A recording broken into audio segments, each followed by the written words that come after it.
네, 안녕하세요. 반갑습니다. 수정글 이정결입니다. 오늘 5월 30일이고요. 8시를 지나가고 있습니다. 자, 오늘 제가 두통이 좀 심해가지고 좀 자세하게 설명을 드리기는 조금 어려울 것 같고요. 한 영상에 이 종목들을 순차적으로 간략한 그런 흐름들 설명을 좀 드릴 수 있도록 할게요. 자, 일단 OCI입니다. OCI하고 지금 태양광, 신재생에너지 종목들이 다 강세 흐름들을 보여주고 있죠. OCI, 신성ENG, 하나솔루션 같이 참고로 하시면 됩니다. OCI 같은 경우 일단 설명을 드리면 폴리실리콘 가격 하락 국면이 좀 늦어질 것 같다. 이전에도 그랬습니다. 폴리실리콘 가격 강세가 계속 이어지면서 OCI 실적이 대폭 개선이 된다 라는 내용들이 한 이 구간에서 주가가 상승했던 모멘텀으로 제공됐거든요. 근데 이때는 조금 틀렸던 게 그 수요와 공급이 있는데 공급이 줄어들면서 수요가 증가가 돼서 폴리실리콘 가격이 상승을 한 것보다 공급이 줄었기 때문에 폴리실리콘 가격이 상승세를 좀 이어갔던 그런 흐름들이 있어요. 이제는 유럽이랑 일본, 뭐 미국, 태양광에 대한 그런 기조가 강화가 되면서 좀 조급하게 급박하게 좀 이루어지고 있는 것들이 좀 있습니다. 그렇기 때문에 공급은 뭐 중국의 봉쇄 영향들도 영향을 좀 받긴 했겠지만 수요가 좀 회복이 될 것이다라는 기대감으로 폴리실리콘 가격이 상승을 하고 있다. 근데 태양광 업체하고 폴리실리콘 가격하고 하면은 재료 원자재 기업하고 같이 가기는 조금 힘들거든요. 자, 폴리실리콘 가격이 올라갔다. 그럼 태양광 업체들 같은 경우에서는 원자재 가격들이 올라가는 거예요. 원자재 가격들이 올라가는 거니까 폴리실리콘 가격이 안정이 되는 게 얘네들이 수익성이 증가거든요. 근데 얘네들의 폴리실리콘 가격이 판가에 전가를 시켜가지고 태양광 가격을 올려버리면 폴리실리콘 가격이 올라갔던 것들을 어느 정도로 수익성도 챙기면서 그 수요가 좀 그래도 있다라고 하면 수익성을 챙기면서 매출을 좀 확보를 할 수가 있기 때문에 이런 부분에서는 이번에는 좀 같이 갈 수 있는 환경이 되지 않을까라는 기대감들을 가져볼 수 있는 상황들입니다. 자, OCI는 폴리실리콘은 납품을 해주고 있는 생산을 하고 납품을 하는 그런 기업이고 하나솔루션이라든가 하나솔루션 그리고 신성 ENG 같은 경우에서는 태양광 패널, 모듈 이런 쪽으로 사업을 영위를 하는 기업들이기 때문에 OCI하고 지금 같이 좀 상승세를 유지를 하고 있는 상황들이죠. 근데 지금 이게 머리냐 그거는 이제 좀 체크를 해봐야 될 것 같거든요. 아직까지 상승세가 좀 둔화가 됐다라고 보기에는 좀 무리가 있는 것 같아요. 하나솔루션 같은 경우에서도 하나솔루션도 오늘 외국인들이랑 기관이랑 좀 적극적으로 매수하는 모습들을 보여줬고 신성 ENG 같은 경우에서도 장기 이평선들을 뚫어주고 지지를 받고 있는 모습들을 좀 보여주고 있는 상황들이기 때문에 상승세가 좀 둔화가 됐다라고 보기 좀 어렵습니다. 그렇기 때문에 좀 추가적인 상승 흐름들을 보여줄지 이런 부분들은 같이 체크를 하면서 조금 더 유심히 보시는 것도 괜찮을 것 같다. 모멘텀이 완전히 꺼지진 않은 상황들이다. 이렇게 정리를 좀 해드릴 수 있을 것 같아요. 자, 그럼 얘네들 같은 경우에서는 결국 얘는 태양광 쪽입니다. 태양광 산업에 연관이 있는 것들이고 CS 윈드 같은 경우에서는 풍력이죠. 풍력 쪽으로 그리고 삼강 MNT하고도 주목을 계속 시장에 받고 있는 상황들인데 자, CS 윈드 얘 같은 경우에서는 풍력 타워하고 하부 주행체 같이 하고 있는 상황들이고 삼강 MNT 같은 경우에서는 하부 주행체를 전문적으로 좀 하는 상황들입니다. 하부 주행체 같은 상황들이 수요가 지금 계속 주문이 계속 들어오고 있다. 뭐 이런 얘기들이 좀 있는 공급 부족이 심하다. 하부 구조물을 먼저 확보해야 되기 때문에 공장 건설이 올 하반기에 시작되면 고객사들의 협의를 거쳐서 내년도에 야드를 확보하기 위한 수주 캐파 부킹이 시작될 것으로 판단했다. 지금도 주문이 계속 들어오고 있는 상태인데 보통 이제 풍력 같은 경우에서는 대형화가 이루어져 있다 보니까 유통시키기가 굉장히 좀 힘든 상황들이라 좀 거점이 생산 공장들이 좀 가까운 회사에다가 주문이 들어가는 확률들이 굉장히 높거든요. 그렇기 때문에 삼강 MNT 같은 경우에는 하부 구조물인데 아시아 쪽에 좀 집중이 되어 있어요. 유럽이나 미국 같은 경우에는 아시아에 주문을 하면은 이 선박으로 또 옮기기가 굉장히 좀 어려운데 이걸 또 삼강 MNT에 주문이 점점 들어올 수밖에 없는 상황들이다라고 하면은 그만큼 수요가 점점 증가되고 있기 때문에 공급 부족에 따른 그런 그 공격적인 물량을 확보를 해야 되는 그런 상황들이다. 그럴 때는 풍력 시장 같은 경우에는 당분간은 좀 더 긍정적인 매출 흐름들이 보여줄 수 있지 않을까 이렇게 보고 있는 것들이 있죠. CS 윈드 같은 경우에서는 좀 유럽 시장이랑 미국 시장이랑 거점들이 좀 있기 때문에 충분히 수혜 입을 수 있는 그런 상황들이다라고 정리를 할 수 있을 것 같습니다. 미국, 유럽, 호주 이런 쪽도 있고 지금 얘네들이 거점들을 보면 이런 식으로 미국, 포르투갈, 터키, 유럽 쪽도 있고 미국 쪽도 있고 아시아 중국, 대만, 이 말레이시아 이런 쪽도 있습니다. 아시아 쪽으로도. 보통 이제 유럽 같은 경우에서는 이 운송 비용들을 좀 줄이기 위해서도 가까운 미국이나 포르투갈, 터키 이런 유럽 쪽에 있는 공장에 주문을 일시적으로 넣을 가능성들이 굉장히 높아요. 그리고 이제 물량이 확보가 안 되면은 다음에 이제 아시아 쪽에 있는 그런 기업들로 좀 주문이 좀 넘어갈 겁니다. 삼강 MNT 같은 경우는 공급 부족이기 때문에 아시아 쪽으로도 충분히 주문이 넘어갈 거다라고 보는 것들이고 CIS 같은 경우에서는 CS 윈드 같은 경우에서는 거점들이 이렇게 있기 때문에 충분히 풍력 시장이 확대가 되는 거에서 수혜를 받을 수가 있을 것이다라고 보는 것들이 있죠. 제가 리서치방에 이 리포트를 좀 올려드렸는데 CS 윈드 같은 경우에서는 유럽 수요 확대와 미국 시장 기대감이 점점 높아질 것이다 라는 얘기들이 좀 있는 상황들이고 삼강 MNT 같은 경우에서는 해상 풍력 하부 구조물 시장 고속 성장을 시작을 했다 이런 내용들이 리포트로 있는 상황들입니다. 러시아 의존 탈피를 위해서 유럽은 해상 풍력을 이용한 그린 수소 개발을 대폭 확대한다. 러시아 천연가스를 대체하겠다는 것이다. 자, 이걸 이제 해상 풍력을 이용해서 그린 수소를 하는 것들인데 하부 구조물 이런 것들.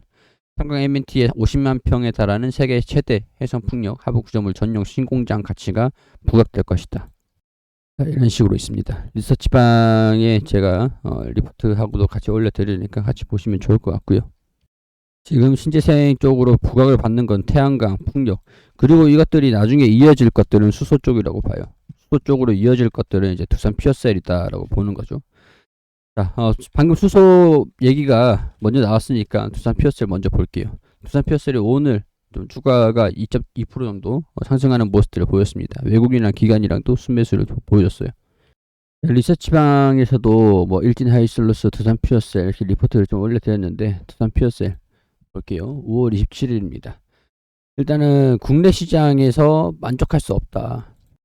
일단 제가 최근 영상에서 말씀을 드렸던 게 최근 수주가 들어온 것들이 있죠. 단일 판매 공급 계약 체결 이것들하고 이게 장기 유지 보수 700억 원 하고 1,400억 가량 돼가지고 1,100억 원 가량 총 1,800원 가량 수소 연료전지를 공급하는 계약들을 체결했습니다. 근데 이게 DL 그룹으로 추정이 된다 이런 기사들이 좀 나왔고 여기에서 얘기들이 나오는 게 240메가와트 가량의 수주를 기대를 하고 있다. 국내 내부적으로 320메가와트 이르는 수소연료 전지가 발주가 나올 것으로 보고 있는데 하반기에 240메가와트를 수주할 걸로 하반기부터 발주가 쏟아질 것으로 기대가 된다라고 내용들이 있었죠. 제가 당시에 이제 장기 유지보수 계약 이거 금액을 제외하고 수소 연료전지 700억 원에 두산 퓨어셀에 18메가와트급 수소 연료 전지를 납품을 한다. 그럼 1메가와트당 단가가 얼마냐? 700 나누기 18메가와트 해보면 1메가와트당 38억이 됩니다. 38억 간단하죠. 자, 그러면 240메가와트에서 240메가와트 곱하기 38억 하면은 9,120억 원. 하반기에 그렇게 발주가 들어오면 이게 내년에 연동이 되는 금액이 9,120억 원 가량으로 보고 있다라는 거죠. 또 올해 하반기에 언제쯤 들어올지에 따라서 이 실적 매출에 반영되는 그런 시차가 좀 있을 것 같긴 한데 이건 일단 수주가 계속 들어와 주는 게 중요한 내용들이니까 그렇게 판단하시면 될 것 같습니다. 자, 국내 발전용 연료전지 대표 기업이다. 연료전지 중국 해외 수출 한 것들도 있고 하반기 수주 재개와 함께 실적 회복을 기대를 하고 있다. 사업 다각화 및 수퍼 통과 긍정적이다. 하반기 수주 재개 가능성들이 높은 상황들이다. 뭐 이런 내용들이 좀 있는데 뭐 리포트에 이렇게 쭉 많은 내용들이 좀 있는 상황들이고, 수소를 연료로 하는 이 퓨어셀 연료 전지랑 도시가스를 연료로 하는 연료 전지랑 LPG를 연료로 하는 이 연료 전지랑 조금 차이가 있습니다. 차이가 좀 있고 뭐 이런 것들은 단가도 좀 차이가 좀 있겠지만 다양한 부분들 내용들이 있는데, 일단 오늘은 내일 좀 자세하게 풀어드리기로 하고, 오늘은 여기까지 두산 퓨어셀 간단하게 설명을 드릴 수 있도록 할게요. 일단 주가가 아래 꼬리를 말아 올려주면서 긍정적인 움직임들을 보여주고 있으니까 하반기에 대한 전망도 나쁘지 않다. 이런 것들 참고로 하시면 될 것 같아요. 자, 그리고 CIS.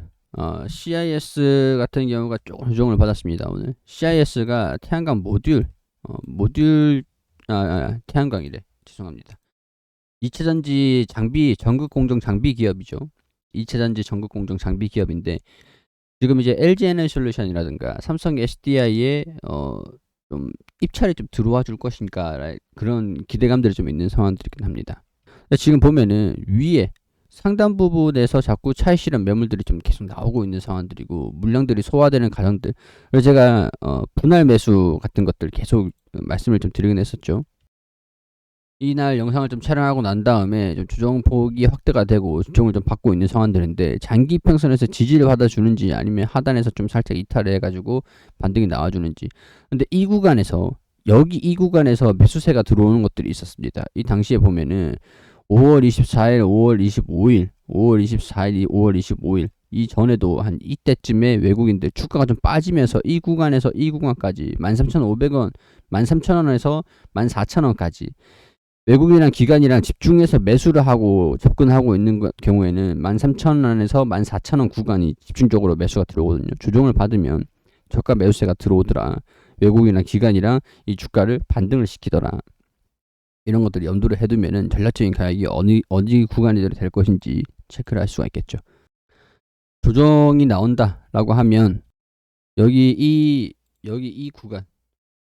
구간대가 분할 매수하는 적격 지금 포인트가 될 수도 있다. 포인트. 물론 이제 외국인이랑 기관이랑 적극적으로 매수를 하는 그런 모습들을 수급을 체크를 해볼 필요가 있겠죠. 자, 이날 같은 경우에서 5월 27일에 개인 외국인 기관 금융투자 쌍끌이 순매수 흐름들 좀 보였습니다.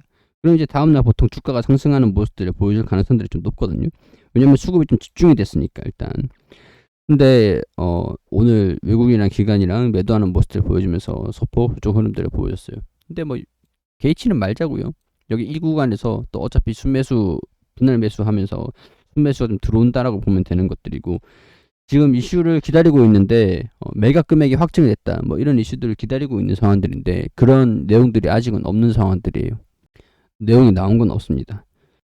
자, 26%죠. 26%에 대한 부분들이 300억 가량으로 추정을 하고 있는데, 여기서 3.8배 가량 하면 98%가 되고, 자, 3천억, 300억이 아니라 3천억.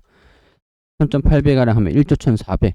지금 시가총액이 8,847억 원이니까 주가가 어느 정도 좀 살짝 받은 것도 있고 8,847억 원. 근데 이전보다는 좀 높아졌어요.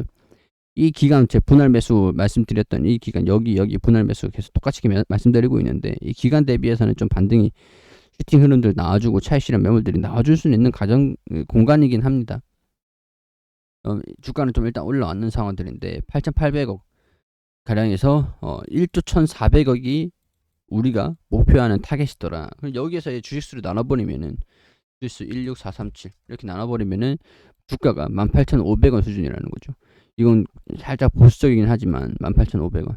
우리가 좀 목표를 잡는 거는 16,000원에서 17,000원 수준까지. 그리고 뭐 분할 매수하는 것들은 여기서 여기. 이 계속 설명을 드린 거니까 이전 영상도 좀 계속 보신 분들은 무슨 말인지 이해가 되실 거예요. 18,000원까지 그리고 2만원 공격적으로 잡고 하면은 뭐 매각 금액이 뭐 3,500억 뭐 그렇게 됐다라고 하면은 기대감들의 슈팅이 좀 나올 수도 있는 상황들인데, 그거는 우리가 너무 공격적으로 보지 말고 살짝 안전하게 접근을 해보자고요. 판단을 할 때 2만원까지 갈 거야, 18,000원을 돌파를 할 거야, 뭐 이렇게 보기보다는 적당히 수익 구간이 오면은 나는 수익 확보를 해야겠다, 그렇게 보는 게 가장 안전하겠죠. 자, 그렇게 보시면 될 것 같고요. 자, 그리고 CIS 아직까지 매각 금액이 확정이 됐다라는 내용들은 아직 나오진 않았습니다. 참고하시면 좋을 것 같고, 대한전선입니다. 대한전선. 오늘 대한전선 긍정적인 움직임들 조금 보여줬더라고요. 일단은 21선의 지지를 받고 장기 평선을 뚫어줄 때 지지를 받고 고개를 살짝 들어 올리는 것이냐, 오늘 외국인들은 살짝 매도를 했는데 개인투자 기관, 금융투자 연기금 얘들 순매수 흐름들을 좀 보여주고 있는 상태에서 21선이 돌파를 했습니다. 돌파를 하고 또 지지를 받아줬어요. 장중에 슈팅 나오는 모습들이 살짝 보여주긴 했는데 찰실한 매물들도 같이 좀 나오더라고요. 장 초반에 기대감들로 주가가 싹 올라가다가 조정을 받으면서 마무리가 됐습니다. 이제 중요한 거는 이제 앞으로가 중요합니다. 앞으로가 이렇게 장기 평선으로 여기는 이날은 뭐 무시하고 슈팅 흐름들을 보여줬다가 고개를 이렇게 돌파하는 모습들을 유지를 해주느냐 보여주느냐, 이게 좀 중요하다고 보거든요. 장기 21편을 지지를 계속 받아주면서 움직이는 모습들을 보여줄 것이냐, 결국에는 이 추세 계속 이어질 것이냐, 이런 얘기들인데, 여기 이 구간 뚫지 못했거든요. 거래량들이 좀 동반이 되면서 항상 돌파를 할 때는 거래량들이 동반이 돼야 되고요. 돌파를 할 때는 오늘 거래량들이 얼마 동반이 안 됐잖아요. 그러니까 돌파하기는 좀 힘들었다라고 보시면 됩니다. 이렇게 좀 양봉 흐름들을 보여주면서 뚫기 위해서는 거래량들도 필수적으로 동반이 돼야 된다, 이렇게 보시면 될 것 같아요. 자, 21선 지지를 받고 이탈을 하면 안 되겠죠. 이탈을 하면은 또 2,100원 그리고 2,000원 부근들 지지를 또 받으면서 반등이 나와야겠죠. 이탈하면 조금 어려워집니다. 60일선을 기다려야 돼요. 이탈을 하면 60일선을 기다려야 된다라는 거 참고로 하셔가지고, 이탈하면 비중 축소하시는 것도 뭐 하나의 방법이 될 수 있는데, 시장도 같이 보세요. 시장이 어려운 모습들을 보여줘가지고 이탈을 하는 모습, 변동성이 확대가 돼서 빠지는 모습들 충분히 보일 수 있으니까 시장 감안은 충분히 하셔야 됩니다.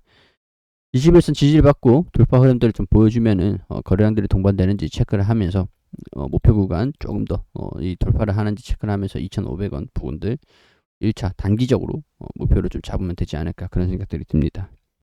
대한전선 뭐 긍정적인 모습들을 보여주고 있으니까 조금 더 욕심을 한번 내보자고요. 이탈하지만 않는다라고 하면. 자, 다음 두산 에너빌리티. 두산 에너빌리티죠. 두산 에너빌리티도 두산 관련돼서 내용들이 좀 있습니다. 자, 리서치방에 리포트를 좀 올려드렸는데, 두산 관련돼서 최근에 두산이 모회사죠, 모회사. 두산 에너빌리티의 모회사 두산이 5조를 투입해서 퓨어셀 가스 그리고 수소, 풍력, 뭐 가스터빈 이런 쪽으로 투자를 한다, 지원을 한다, 5조를 투입을 한다, 이런 얘기들이 좀 있는 상태인데, 전자 BG 제품 아이템 확장으로 성장 추세가 지속될 전망이다. 일단 실적이 긍정적일 것으로 예상이 된다. 반도체 장비에 이은 사업 확장. 자, ESG 그리고 그 전력 수정 장치 경영 프레임 구축 의사 결정에 반영, 재무적 리스크 경험한 바 있어. ESG가 전력 수정 장치가 아니라 그 사회 지배 구조라 기업의 건전성 그런 것들 얘기를 하는 것 같습니다. 재무적 리스크를 경험한 바 있어서 위원회의 철저한 관리 감독을 그룹 내 거버넌스를 가능화시키겠다. 그렇기 때문에 사회적 기업이라든가 지배 구조라든가 지배 구조라든가 기업 경영에 있어서 중요한 이 외국 같은 경우는 ESG 이걸 좀 많이 보거든요. 경영 프레임 이런 것에서 좀 건전성을 좀 확보를 할 것이다. 재무적으로도 건전성 확보를 하고 자체 사업의 유동화, 전자 비지 중심으로 성장세가 긍정적이다. 수산업에도 추가적인 변화가 앞으로는 좀 기대가 된다.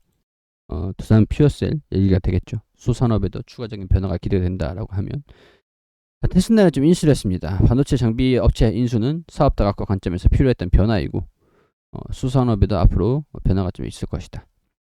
이런 얘기들이 좀 있었고, 두산 에너빌리티 상장 주요 계열사 매출 영업이익 순이익이 일단 흑전이 됐다. 2021년 실적 보고서에서는. 자, 오늘 두산 에너빌리티하고 두산을 말씀드리는 게, 얘가 오늘 주가가 4%가량 반등이 좀 나왔습니다. 자, 이런 상황들인데, 뭐 두산 에너빌리티 같은 경우에서는 두산이 양호하다라고 하면은 물론 이제 긍정적이라고 볼 수가 있겠죠. 두산이 투자를 해야 되는 그런 상황들이니까 투자가 적극적으로 들어올 수 있는 그런 환경들이 조성이 된다. 그리고 재무 구조라든가 자금이라든가 그런 쪽으로도 재무 구조라든가 그런 것들이 좀 건전하게 되면 건전성이 확보가 되면은 M&A 쪽으로도 적극적으로 투자를 할 수 있는 여력이 생깁니다. 두산 에너빌리티 같은 경우에서는 또 5조라고 하면은 저 웨스팅하우스를 인수를 할 수 있는 그런 금액인데 물론 맞아요.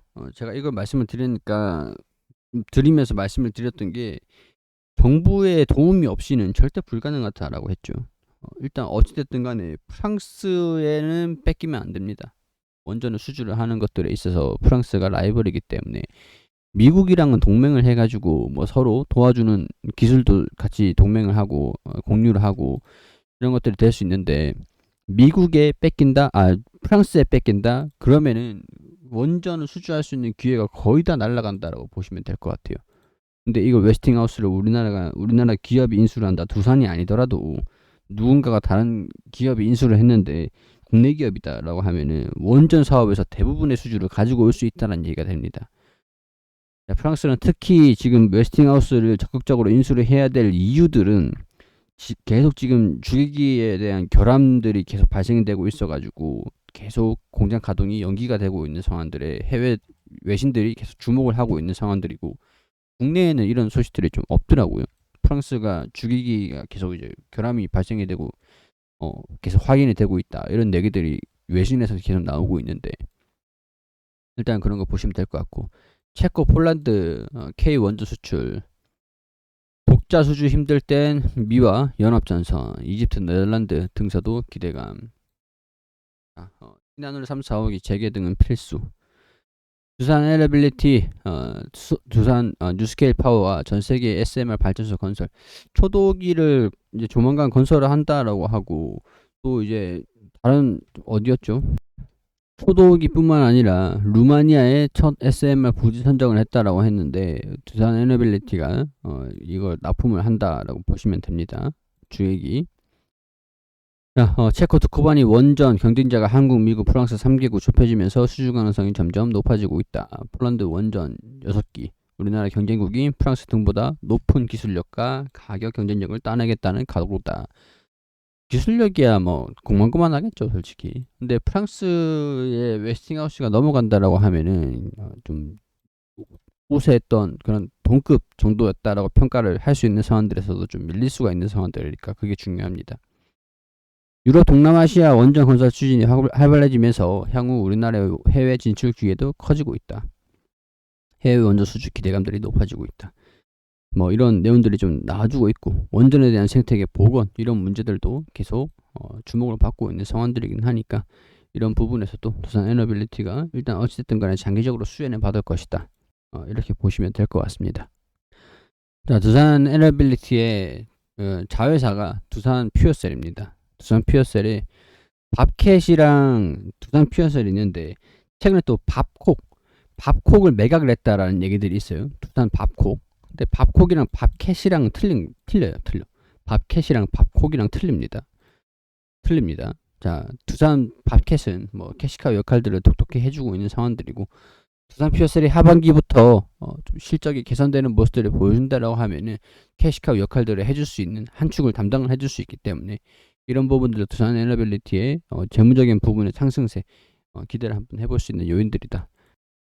수주가 두산 퓨어셀의 회복세 그런 것들도 보시면 될 것 같고 수소 산업과의 원전 시너지, 원전과 SMR 그리고 수소 산업과의 시너지 이런 것들도 두산 에너빌리티가 기술적인 경쟁력을 좀 확보를 하기 위해서 두산으로부터 두산 퓨어셀이 인수를 받은 거니까 이런 것들도 참고를 하시면 좋을 것 같아요.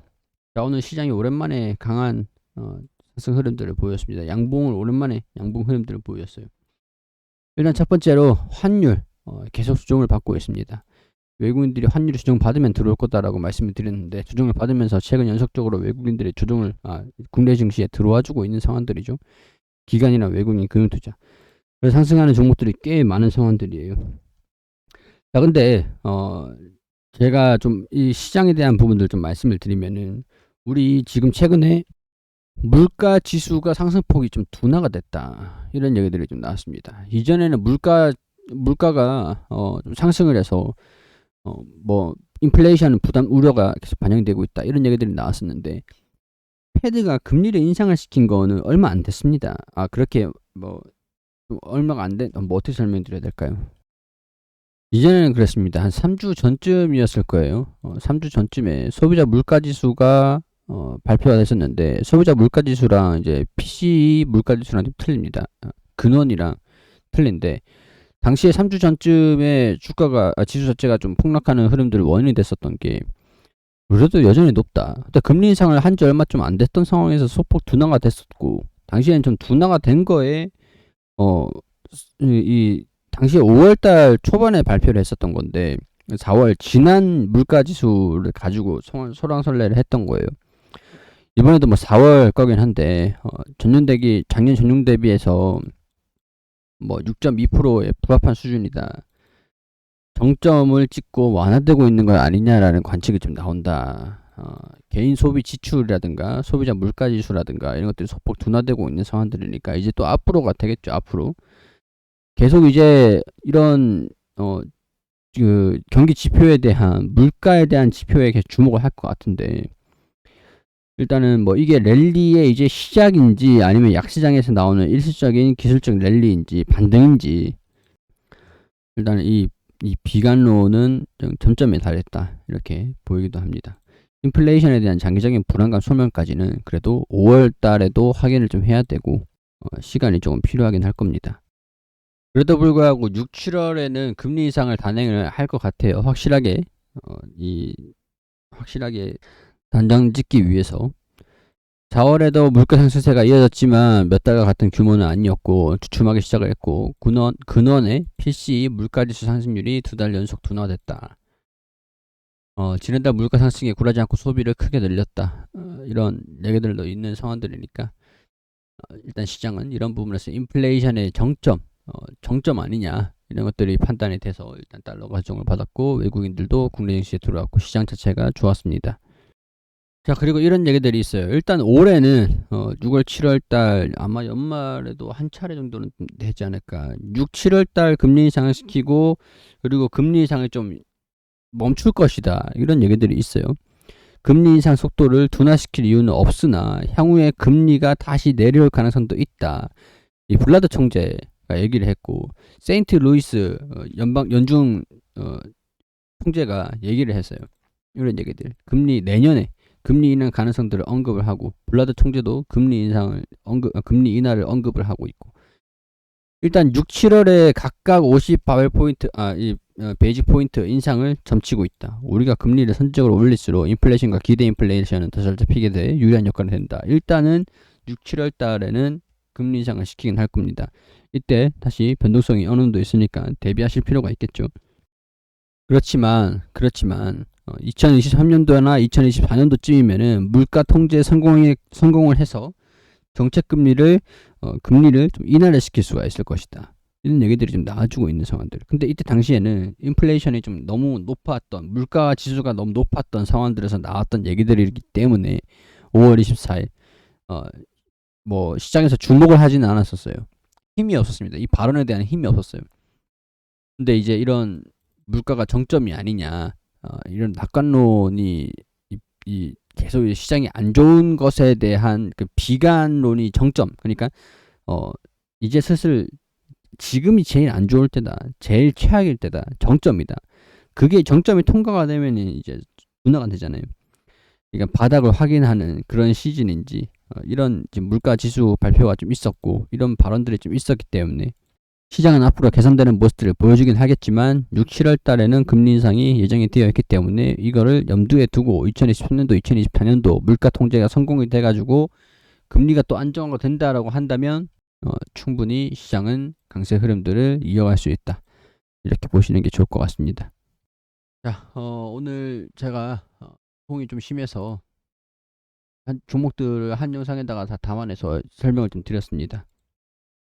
내일부터는 각각 종목들을 설명을 상세하게 드릴 수 있도록 할 테니까 양해를 좀 해주시고, 자, 구독과 좋아요 부탁드릴 수 있도록 하겠습니다. 여기서 영상은 마무리할 수 있도록 할게요.